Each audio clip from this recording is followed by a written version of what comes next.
আসসালামু আলাইকুম এভরিওয়ান, আশা করি আপনারা সকলেই ভালো আছেন। মহান আল্লাহর রহমতে আমিও ভালো আছি।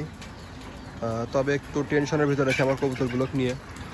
খুবই টেনশন, যেটা আর কি কী বলবো, এই হঠাৎ করে বিড়ালের আক্রমণ আমার কবুতরের উপরে। এই কবুতরের ঘরের উপরে একদম বিড়ালের আক্রমণ শুরু হয়ে গেছে একটা হঠাৎ।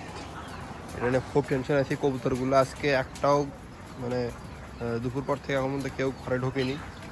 এক জোড়া কবুতর ডিম দিয়ে আছে এই যে এখানে, এই কার সাথে ডিম দেওয়া আছে। তারা ভয় খাওয়ার পর থেকে আর এখন পর্যন্ত ডিমে ঢোকেনি। খুব টেনশনের ভিতরে আছে এটা নিয়ে। ডিমটা একদম ঠান্ডা হয়ে আছে এখন। বিড়ালের আক্রমণ থেকে এখন বাঁচার জন্য কী উপায় করে এই কবুতরটা নামতেছে, এটারই ডিম আর কি ওখানে আছে এই কবুতরটা।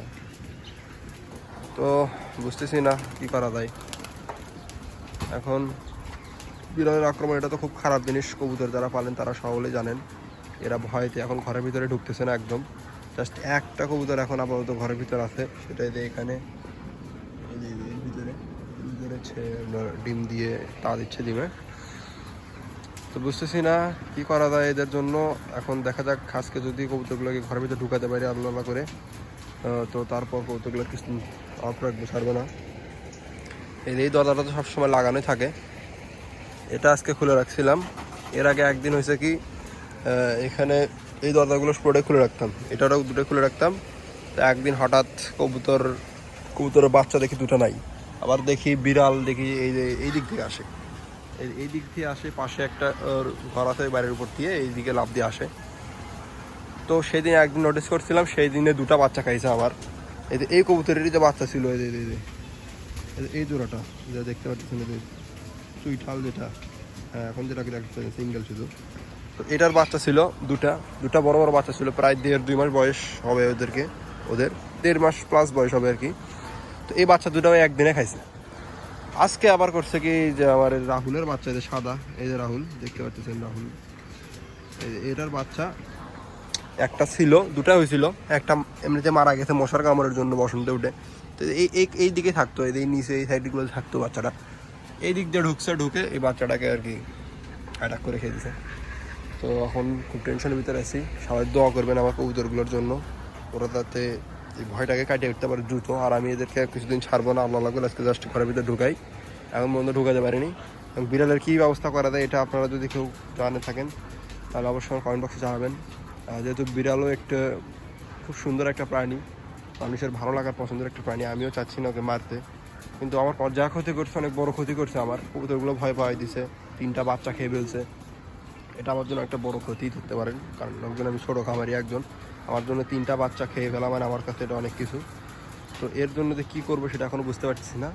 তবে ভাবছি বিড়ালটাকে ফাঁদ পেতে ধরবো, ধরার পরে দূরে কোথাও রেখে আসবো। তো ভিডিওটা আজকের এই পর্যন্ত ছিল। সবাই আমার কবুতরগুলোর জন্য দোয়া করবেন। তো এই বিষয়ে না খুবই টেনশনের ভিতর আছি। আপনারাও আপনাদের কবুতরগুলোকে চেষ্টা করবেন প্রোটেকশন দিয়ে রাখার, যে কবুতরগুলো আর কি যাতে বিড়ালের আক্রমণ বা কোনো এরকম বিড়াল, গাওরা, এরকম অনেক কিছু প্রাণী আছে যারা বিড়ালের উপর কবুতরের উপর খুব আক্রমণ করে।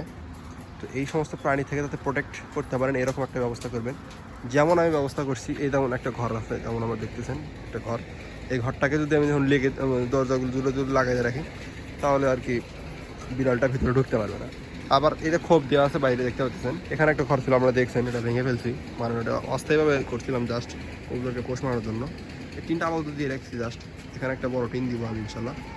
তো এইভাবে যখন দিয়ে রাখবেন তখন হয় কি, মানে কবুতরগুলোকে বাঁধার কোনো ওয়ে থাকে না, তখন এগুলো দিয়ে মানে কোনোভাবে কবুতরগুলোর উপরে অ্যাটাক করবেই।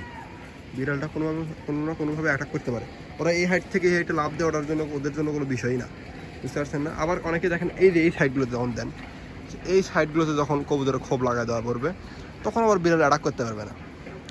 ওদের কোনো অ্যাটাক করার কোনো ওয়েই থাকবে না এখানে, যে লাভ দিয়ে ঢোকার। তো এরকম আমিও চেষ্টা করবো। এটা আপাতত জাস্ট দিয়ে রাখছি, এটাও ইনশাল্লাহ পরে আমি এইদিকে সেটেল করে দিতে চাচ্ছি, এইদিকে সেটেল করে দেবো ইনশাল্লাহ। তো যাই হোক, আপাতত আমার এই কবুতরগুলোকে টেনশনে আছি খুব, আল্লাহ করে কবুতরগুলো ঘরে ঢুকুক। তো আজকে ভিডিওটা এই পর্যন্তই। আর হ্যাঁ, সামনে কৃমি কোর্স, ভিটামিন কোর্স, এগুলো ইত্যাদি নিয়ে ভিডিও আসছে ইনশাল্লাহ। আপনারা যারা ভিডিওগুলো দেখবেন তারা অবশ্যই আমার চ্যানেলটিকে সাবস্ক্রাইব করে রাখবেন। আর ভিডিওটি ভালো লাগলে অবশ্যই আমার চ্যানেলটি সাবস্ক্রাইব করে রাখবেন। আপাতত ক্যালসিয়াম কোর্স চলতেছে কৃমি কোর্সের জন্য। তো সবাই ভালো থাকবেন, সুস্থ থাকবেন, ধন্যবাদ।